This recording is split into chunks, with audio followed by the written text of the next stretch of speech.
Thanks for joining me again. Do you want healthy organs? I'm talking about physical health today.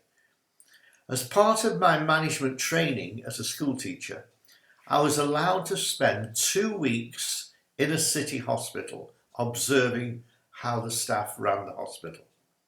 I had some amazing memories there, very amusing memories, which I can't share with you on this video, but I was able to go into the surgical block. And one of the memories I can share is that I saw a lady's stomach removed because it was cancerous.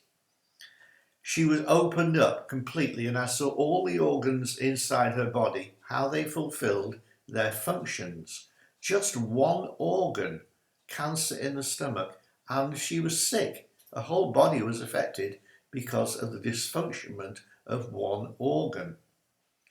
Now, when God brought the Jews out of Egypt to make their long journey through the desert to the promised land, he needed to reveal to them a new name. They knew him as Elohim, God of creation, and Moses knew him as Jehovah from Exodus 3, verse 14. But what they needed in the desert was water, food, protection from snake bites and disease.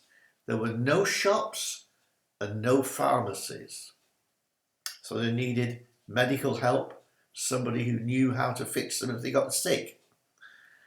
Now, the Lord made, therefore, a statute with them and said, this is in Exodus 15, verse 25 and 26, he said, saying, if you will diligently hearken to the voice of the Lord your God and do what is right in his sight, and will listen and obey his commandments and keep all his statutes, I will put none of the diseases upon you which I brought upon the Egyptians. Now here's the new name. For I am the Lord who heals you. Now in the Hebrew that is Jehovah Rophe, R-O-P-H-E. In Psalm 105 verse 37 we find that every Jewish person in that 40-year trip was healthy. There was not one feeble person amongst their tribes. Now, when Jesus came to the earth and started his ministry, he soon demonstrated his intention and ability to heal.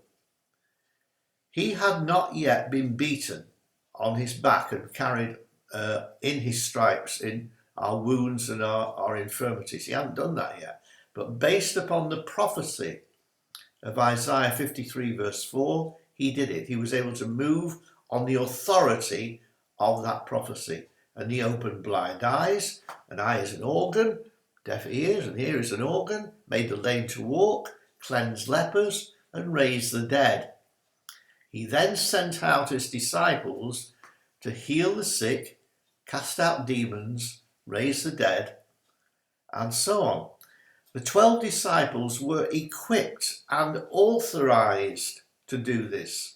In Luke 9 verse 1, he said that he's told them, I give you power, dunamis, and authority, exousia, over all devils and to cure diseases. All devils. Power, dunamis, over all devils. Authority over all diseases. Now that was to his disciples. Now, in the Great Commission, he sent all believers to preach the gospel. He said in Matthew 18, all authority is given to me. Go ye, therefore, and make disciples of all nations. As Christians, we are expected to do greater works than Christ himself. That's John 14 and verse 12. Now, obviously, Jesus healed body organs. So we should heal body organs. Body organs are made of flesh. Now, I found this wonderful backup for this teaching, which is in an unusual place, in the prayer that Jesus made in John 17. Now, remember that whole chapter is Jesus' prayer. Now, in verse 2, I found this little gem. Father granted Jesus power and authority over all flesh. As you realize that organs, any organ is made of flesh. So the Father granted Jesus authority, power and authority over all flesh. In 1 John 4:17, the Apostle John wrote this: as he is, so are we in this world. So guess what? We have authority over all flesh, over all organs. Now that changed my outlook on my own body. From time to time, I've had problems with certain organs, and I don't put it down to getting old. I'm not getting old. God renews my youth like the eagle. So I do not accept an organ in my body not to work healthily. I don't accept it. And in the last few days, I have used my godly authority to command complete healing or replacement to certain body organs in both myself and in my wife. In 1 Corinthians 7 and verse 4, it says that because I'm a husband, I have authority over her flesh. Now that's great. Now this was even better illustrated to me a couple of nights ago. A neighbour rang my bell. She rang my bell and said, can you come and see my husband? This is just a nearby neighbour. And they don't know me, but they know I'm a pastor. So they called me and she said, my husband's back is blocked. He can't move.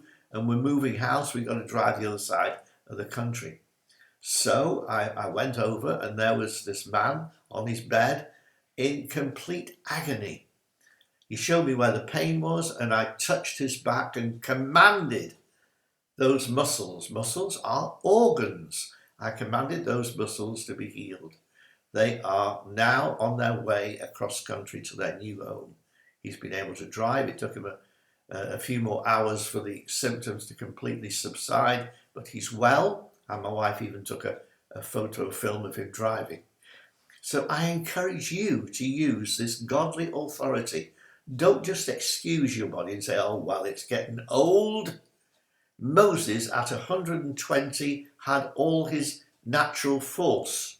Deuteronomy 34 and verse 7. Climbed up a very high mountain, Mount Nebo, to look at the promised land. So be determined to live long and to live strong and keep those body organs functioning by the command of your mouth. Amen.